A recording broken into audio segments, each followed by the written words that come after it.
మనకి జ్ఞానం రెండు విధాలుగా వస్తుంది. ఒకటి కోశం తీసి చూడు, పుస్తకం చదవాలి.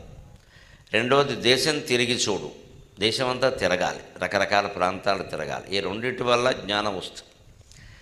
దేశం తిరగడం వల్ల వచ్చేదాన్ని లోక జ్ఞానం అంటారు. కోశం తీసి చూడడం వల్ల వచ్చేదాన్ని శ్లోక జ్ఞానం అంటారు. లోకజ్ఞానం శ్లోక జ్ఞానం రెండూ ముఖ్యమే. లోకజ్ఞానం లేకుండా ఒట్టి శ్లోక జ్ఞానం ఉంటే చాదస్తం పెరిగిపోతుంది. అలాగే శ్లోకజ్ఞానం ఉండి లోకజ్ఞానం ఉండి శ్లోకజ్ఞానం లేకుండా ఉంటే అజ్ఞాని అయిపోతాడు, అహంకారి అయిపోతాడు.